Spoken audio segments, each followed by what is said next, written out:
l'incroyable histoire vraie de Daoud, A.S., un grand héros qui a vaincu le géant qui a réduit les bannis Israël en esclavage.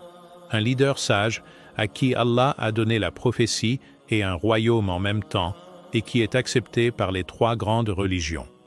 Un guerrier fort qui a conquis Quds et un mystérieux prophète qui pouvait comprendre le langage des oiseaux. Quels autres secrets ce grand homme, à qui Allah a donné un statut élevé dans le Coran, portait-il? Il y a des détails inconnus à propos du Zabour, l'un des 4 principaux livres divins qui lui a été donné, et des événements choquants à propos des singes, après s'être opposé à Allah et avoir été maudit.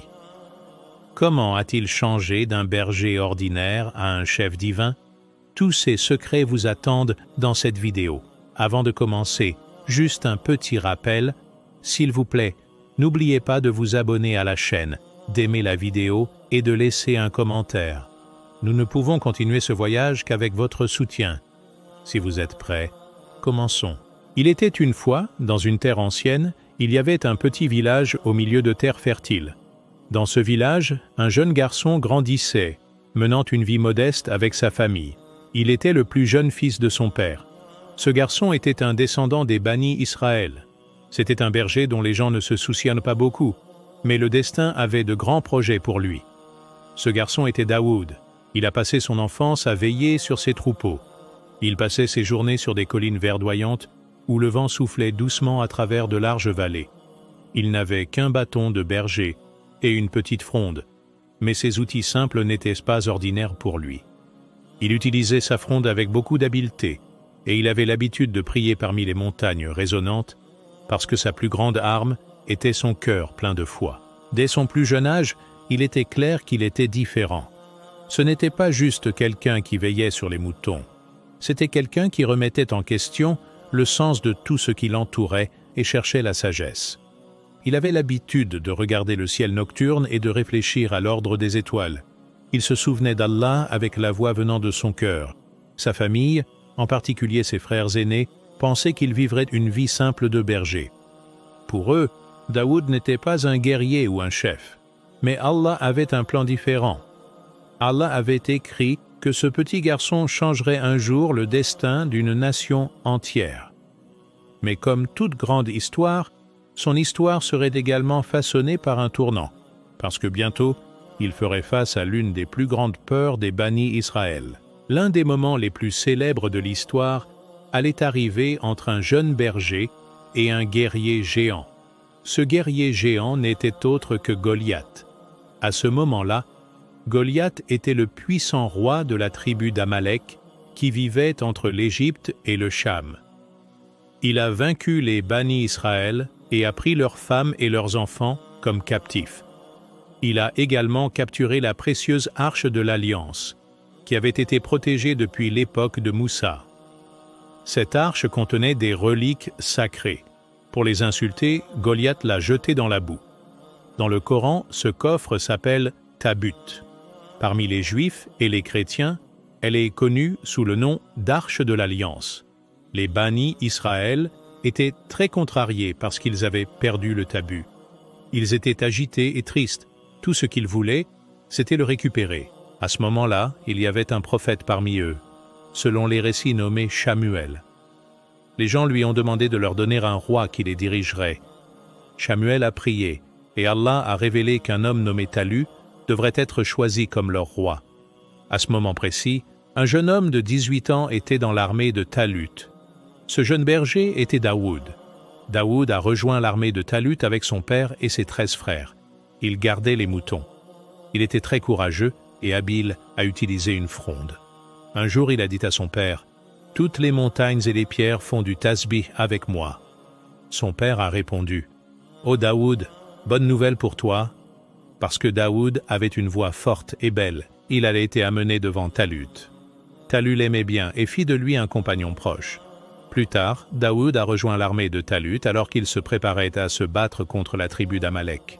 Alors que l'armée était en mouvement, 3 pierres sur la route ont parlé à Daoud et ont dit « Emmène-nous et tue Goliath avec nous. » Alors il les a ramassées et plus tard, ils ont vu qu'elles étaient miraculeusement devenues une pierre unique. D'autre part, Talut a fait une promesse. « Celui qui tue le géant Goliath, je lui donnerai ma fille. » Finalement, l'armée de Talut, il ne reste plus que 313 croyants, s'est retrouvée face à face avec l'ennemi. Le verset dit « Quand Talut et ses soldats affrontèrent Goliath et ses troupes, ils dirent « Ô Seigneur, verse sur nous la patience, rends nos pas fermes et aide-nous contre les gens incrédules. » Le nom le plus redouté parmi les bannis Israël dans cette bataille était sans aucun doute le géant Goliath. Il était très cruel et un guerrier extrêmement fort. Tel un géant, son armure brillait sous le soleil et son énorme épée semblait fendre l'air. Il n'était pas seulement un guerrier qu'il craignait, il était la peur elle-même sous forme physique. Il se tenait au milieu du champ de bataille et cria aux bannis Israël « Que l'un d'entre vous vienne me combattre !» Aucun des soldats des bannis Israël n'osa affronter ce guerrier géant et intrépide. Personne n'eut le courage de s'avancer. Puis Daoud s'avança. Tout le monde fut choqué. Goliath, confiant en son pouvoir, regarda Daoud. « Ô faible, es-tu celui qu'ils ont envoyé pour m'affronter » demanda-t-il. « Dis-moi, pourquoi es-tu venu » Daoud répondit. « Je suis venu pour te combattre. » Goliath se moqua de lui. Comment un berger pourrait-il combattre un guerrier? Mais Daoud resta calme. Il savait qu'Allah l'aiderait. Il ne portait même pas d'armure. Son arme était claire, une petite fronde et une foi inébranlable en Allah. Daoud prit sa fronde et marcha de ses propres pieds vers le guerrier géant. Il ne quitta pas Goliath des yeux et répondit « Tu viens à moi avec une épée et un bouclier, mais je viens à toi avec cette fronde. » Puis le moment vint. Daoud plaça la pierre spéciale dans sa fronde. Il prit une profonde inspiration et lança la pierre à grande vitesse vers Goliath. La pierre vola dans les airs et frappa Goliath en plein front. Pendant un moment, tout s'arrêta. Puis le guerrier géant perdit l'équilibre et tomba de son cheval. Le silence fut rompu par des cris de victoire. Les bannis Israël avaient été témoins d'un jeune berger vainquant un guerrier géant. Goliath était mort et son armée commença à paniquer et à s'enfuir. Goliath, un roi fier et puissant, fut vaincu malgré toute sa force et sa supériorité visible.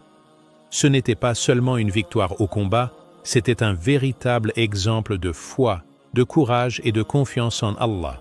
Daoud n'était plus seulement un berger, il était maintenant un héros, mais ce n'était que le début de son histoire. Allah dit dans le verset, et avec la permission d'Allah, ils les ont vaincus. Daoud a tué Goliath, et Allah lui a donné la royauté et la sagesse, et lui a enseigné ce qu'il a voulu. Si Allah ne défendait pas les gens les uns contre les autres, la terre serait sûrement corrompue. Mais Allah est plein de bienfaits pour les mondes. Cette victoire a ouvert une nouvelle porte dans sa vie. Maintenant, un plus grand voyage attendait ce jeune homme, la royauté.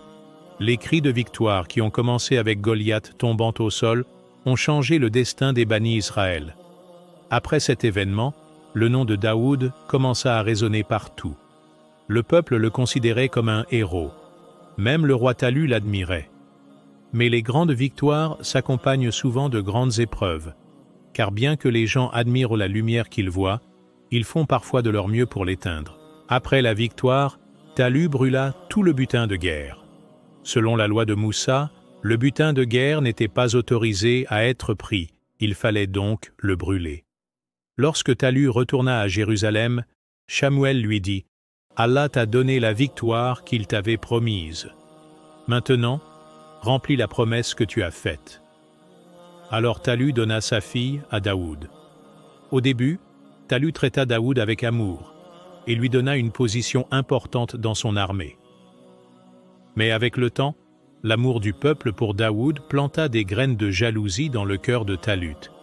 Une phrase se répandant parmi les bannis Israël le tenait éveillé la nuit. Talut a vaincu des milliers, mais Daoud a vaincu des dizaines de milliers. Ces mots attisèrent le feu de la jalousie à l'intérieur de Talut. Il commença à voir le jeune guerrier comme une menace.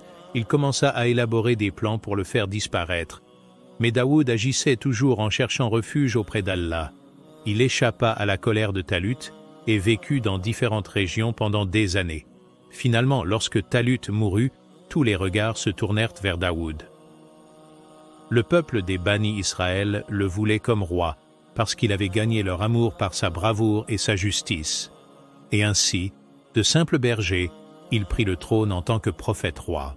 Daoud n'était pas juste un guerrier, c'était un roi qui représentait la justice. Durant son règne, il n'opprima jamais son peuple. Il prenait soin des pauvres et protégeait les orphelins. Son leadership était fondé sur la justice, la sagesse et une foi profonde en Allah. Daoud n'était pas un roi qui restait loin de son peuple. Il se mêlait personnellement à eux et écoutait leurs problèmes. Sous son règne, les riches et les pauvres étaient jugés par les mêmes lois, parce qu'il croyait que la justice est l'une des plus grandes confiances d'Allah. Tout le peuple lui obéissait. Dans le Coran, il est dit « Ô prophète, sois patient avec ce qu'ils disent, et souviens-toi de notre serviteur Daoud, qui avait une grande force. Il s'est toujours tourné vers Allah. Allah a donné à Daoud une voix puissante et belle. Lorsqu'il récitait le Zabur, les animaux sauvages se rassemblaient autour de lui et l'écoutaient. Allah a également enseigné à Daoud l'art de fabriquer des armures. Il lui a donné une compétence spéciale dans ce métier. Dans le Coran, il est dit « Nous avons sûrement donné à Daoud une faveur spéciale de notre part. Ô montagnes et oiseaux, faites du tasbih avec lui. Nous avons adouci le fer pour lui. Faites de larges cottes de mailles et gardez une juste mesure en les fabriquant. Faites-le correctement et agissez avec justice envers votre famille. Je regarde sûrement tout ce que vous faites. Nous lui avons appris à fabriquer des armures pour vous protéger pendant les batailles. Serez-vous alors reconnaissant? Avant l'époque de Daoud, l'armure n'était pas pratique. Elle était faite de plaques de fer plates. Allah a appris à Daoud comment fabriquer une meilleure armure. Il a adouci le fer et créé des anneaux à partir desquels il a fabriqué une armure flexible et utile. Ce faisant, Daoud non seulement protégeait ses armées de leurs ennemis, mais gagnait aussi sa vie par le travail de ses propres mains. Même s'il était un prophète avec un pouvoir politique et des richesses, il choisit de vivre de son propre travail. Comme le prophète Muhammad, a dit « Personne n'a jamais mangé de meilleure nourriture que celle qu'il a gagnée de ses propres mains. » Le prophète d'Allah Daoud avait l'habitude de manger de ce qu'il travaillait de ses propres mains. Les gens qui se sont transformés en singes, les Ashab al-Sabt, gens du sabbat. Ils vivaient dans la ville de Madian, située entre l'Égypte et le Cham, sur la côte de la mer Rouge. Leur population était d'environ 70 000 habitants. Ils ne faisaient rien d'autre que l'adoration le samedi, car le travail ce jour-là leur était interdit. Ils avaient également promis à Daoud de ne pas chasser ce jour-là. Plus tard, Shaitan leur chuchota « Vous n'avez pas l'interdiction d'attraper le poisson, seulement de le manger. » Comme test divin, les poissons apparaissaient en abondance le samedi et disparaissaient les autres jours. Cela rendait la tentation de Shaitan très attractive pour certains d'entre eux. Les gens de Madian furent alors divisés en 3 groupes. Le premier groupe a désobéi au commandement d'Allah et a attrapé le poisson. Ils l'ont mangé et vendu, ils jetaient leur filet le samedi et ramassaient le poisson le dimanche. Le deuxième groupe n'a pas participé au péché de la pêche, mais il n'a pas non plus arrêté les malfaiteurs. Ils sont restés silencieux et n'ont conseillé ni averti personne. Le troisième groupe a obéi au commandement d'Allah et a également averti ceux qui enfreignaient la règle du sabbat. Ils ont même critiqué le groupe silencieux pour ne pas avoir parlé. Les silencieux répondirent « Pourquoi vous fatiguez-vous à conseiller des gens qui vont déjà être détruits? Vous gaspillez vos efforts. » Mais les avertisseurs répondirent « Nous faisons cela afin de ne pas être blâmés en présence d'Allah. Nous voulons avoir une excuse et ne pas être tenus responsables. » Plus tard, ce troisième groupe craignit que le châtiment qui s'abattait sur les autres ne les affecte aussi. Alors, ils construisirent un mur pour se séparer. Lorsque les voix derrière le mur se turent soudainement, ils regardèrent et virent que les autres avaient tous été transformés en singes en une seule nuit. Ces malheureux furent punis parce qu'ils avaient ignoré le commandement d'Allah. Ils errèrent parmi leurs propres parents qui avaient obéi à Allah pendant quelques jours. Puis, après 3 jours, tous les désobéissants qui s'étaient transformés en singes moururent. Selon l'imam al-Baqawi dans son livre, même ceux qui n'avaient pas chassé mais n'avaient pas non plus arrêté les malfaiteurs furent transformés en singes avec eux. Dans le Coran, cet événement est décrit comme suit. Demande-leur au sujet de la ville qui était près de la mer, quand ils violèrent le sabbat. Les poissons venaient à eux ouvertement le jour de leur sabbat, mais les autres jours, ils ne venaient pas. Ainsi, nous les avons éprouvés à cause de leur rébellion. Quand un groupe parmi eux dit « Pourquoi prêchez-vous à un peuple qu'Allah détruira ou châtiera sévèrement ?» Les avertisseurs répondirent « Afin que nous ayons une excuse devant notre Seigneur, et peut-être qu'ils se rappelleront. » Quand ils ignorèrent les avertissements, nous sauvâmes ceux qui interdisèrent le mal et punîmes les injustes d'un châtiment sévère à cause de leur corruption. Alors, quand ils refusèrent avec arrogance d'arrêter ce qui était interdit, nous leur dîmes « Soyez des singes méprisés. » Puisque les musulmans croient en tous les prophètes et ne font aucune distinction entre eux, y compris en croyant en Isa comme prophète, les Juifs dirent un jour « Nous ne connaissons pas de pire religion que la vôtre. » En réponse, le verset suivant fut révélé. Dit, devrais-je vous informer de ce qui est pire que cela en châtiment auprès d'Allah? Ce sont ceux qu'Allah a maudits, sur qui sa colère est tombée, ceux qu'il a transformés en singes et en porcs, et qui ont adoré de fausses divinités. Ceux-là sont dans une pire position et plus éloignés du droit chemin. Quant aux prières de Daoud, le prophète Muhammad, sallallahu alayhi wa sallam, a un jour partagé l'une de ses belles supplications. « Ô Allah, je te demande ton amour, l'amour de ceux qui t'aiment, et les actions qui me rapprocheront de ton amour. Ô Allah, fais que ton amour me soit plus cher que moi-même, ma famille et même l'eau froide. » En partageant cette doua, le prophète, nous a appris que les musulmans peuvent faire de telles prières sincères et complètes, tout comme Daoud l'a fait. Daoud fut béni de nombreux honneurs, aide divine, soldats forts et une armée puissante. Il reçut également la prophétie, la sagesse, le jugement correct, un livre, une loi, la connaissance, l'action, l'éloquence et une compréhension profonde. Allah dit, nous avons rendu son royaume fort. Nous lui avons donné la sagesse et une parole claire, la capacité de juger entre la vérité et le mensonge. Allah lui dit aussi, ô Daoud, nous avons fait de toi un califat, dirigeant sur terre. Juge donc entre les gens avec justice. Ne suis pas tes désirs, sinon ils t'éloigneront du chemin d'Allah. Sûrement ceux qui s'égarent du chemin d'Allah subiront un châtiment sévère le jour du jugement pour ce qu'ils ont oublié. Daoud, qui était à la fois prophète et roi, divisait son temps en 4 parties. Dans la première partie, il adorait. Dans la deuxième partie, il jugeait entre les gens dans les affaires légales. Dans la troisième partie, il donnait des conseils et des sermons aux gens. Et dans la 4e partie, il s'occupait de ses besoins personnels. Daoud fit face à des épreuves dans la vie. Finalement, Allah lui montra ses faiblesses humaines et ses erreurs possibles. Daoud se tourna immédiatement vers le repentir. Allah lui pardonna et le guida sur le chemin qui mène à la vie éternelle. Un jour, alors que Daoud était occupé par le culte, 2 hommes vinrent le trouver, mais personne n'était autorisé à entrer dans son espace de culte privé alors qu'il était en isolement pour la prière et le souvenir. Daoud fut effrayé par l'apparition soudaine de ces hommes, car personne ne pouvait normalement entrer dans l'endroit dont les portes étaient enfermées. Même s'il leur dit qu'il était en temps de culte, ils n'écoutèrent pas. Ils dirent « Le culte n'a pas de jour précis », puis ils expliquèrent leur requête. Le reste de l'histoire est raconté dans le Coran comme suit. « Ô Muhammad, l'histoire des 2 hommes en litige t'est-elle parvenue ?» Ils escaladèrent le mur de la salle de prière et entrèrent en présence de Daoud, et il fut effrayé par eux. Ils dirent « N'aie pas peur, nous sommes 2 hommes qui ont un différend. Juge entre nous avec justice, ne sois pas injuste, guide-nous sur le droit chemin. » L'un d'eux dit « Voici mon frère, il a 99 brebis, et je n'en ai qu'une, mais il a dit « Donne-la moi aussi, et il m'a dominé dans la dispute. » Daoud dit « Il t'a certainement fait du tort en voulant ajouter ta brebis à la sienne. » En effet, de nombreux partenaires se font du tort les uns aux autres, sauf ceux qui croient et font des œuvres pies. Mais combien peu nombreux sont-ils? Alors Daoud réalisa que nous l'avions éprouvé.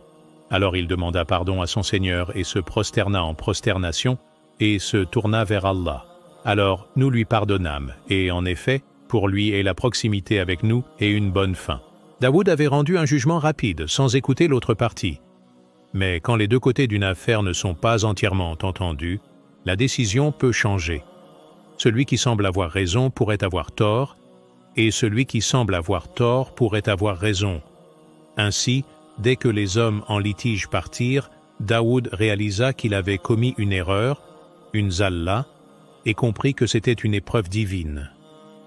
Il se prosterna immédiatement, se repentit et demanda pardon à Allah. Allah lui pardonna. Ces événements servent à rappeler même aux prophètes leurs limites humaines devant Allah et fournissent des exemples aux fidèles qui viennent après eux. Cela ne nuit pas à leur prophétie ou à leur qualité d'isma, être protégé des péchés majeurs. Selon les savants du tafsir, de tels tests sont considérés comme des hasanat ou l'abrar, sayyat ou l'muqarrabin.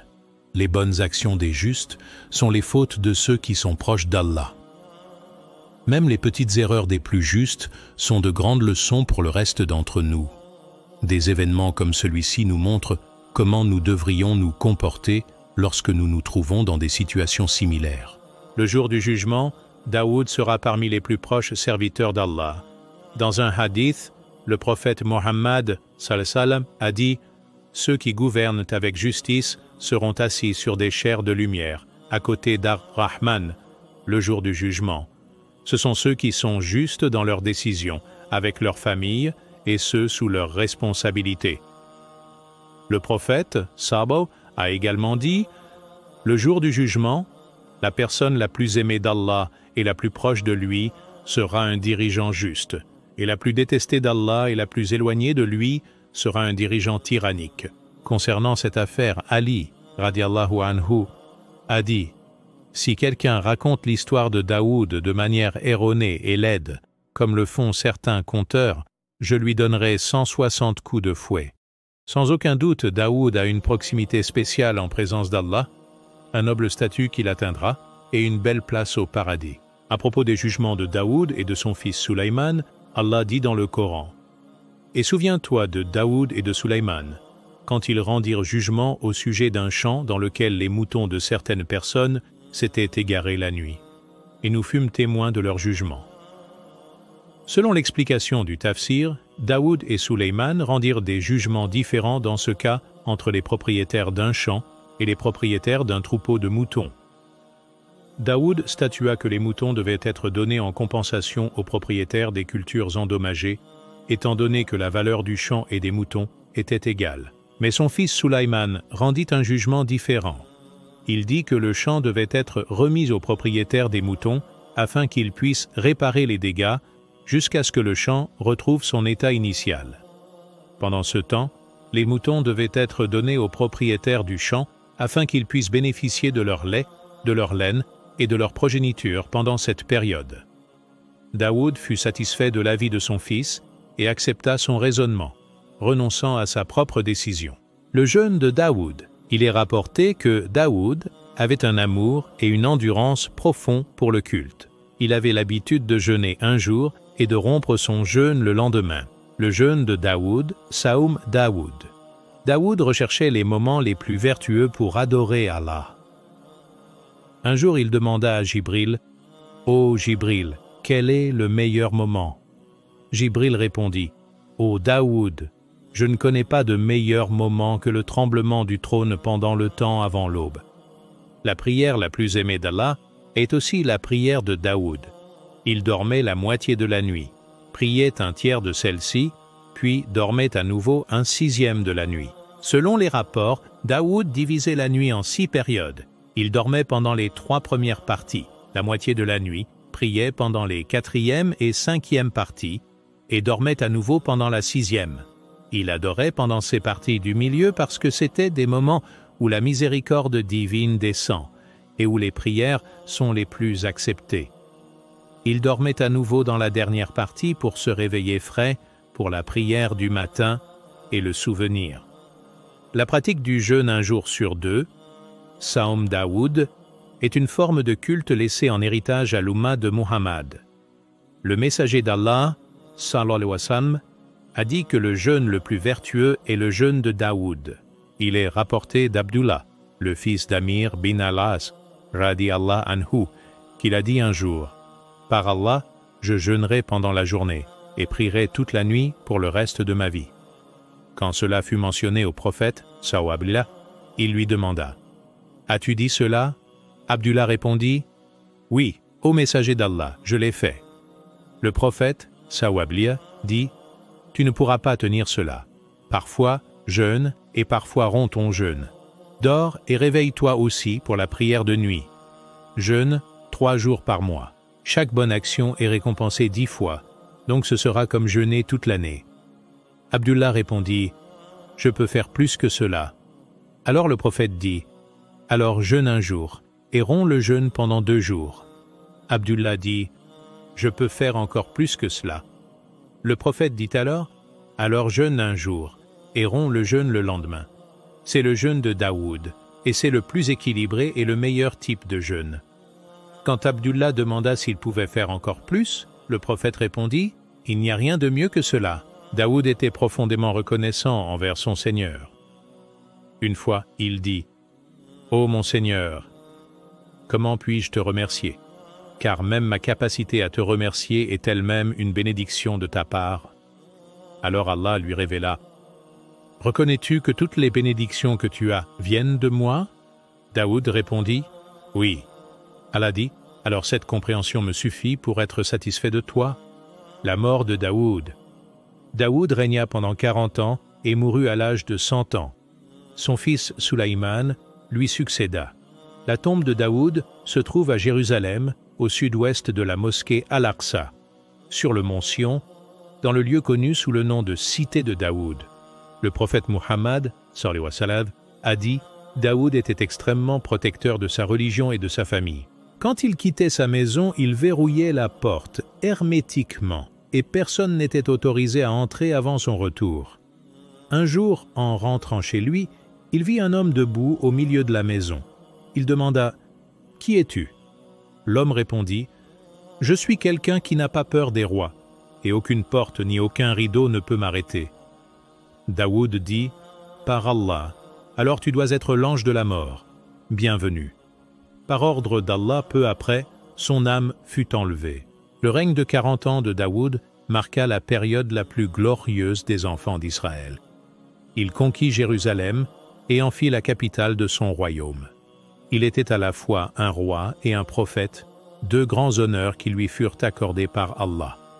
Après lui, son fils Sulaïman régna et reçut également la prophétie. L'un des devoirs partagés et les plus importants de tous les prophètes est de transmettre et d'expliquer les commandements d'Allah au peuple. Daoud a rempli ce devoir et son culte avec un dévouement total, établissant un grand exemple pour nous. Le prophète Muhammad, sallallahu alayhi wa sallam, a conseillé à ses compagnons de suivre l'exemple de Daoud. Dans le Coran et dans de nombreux hadiths, Daoud est loué et recommandé comme modèle pour les croyants.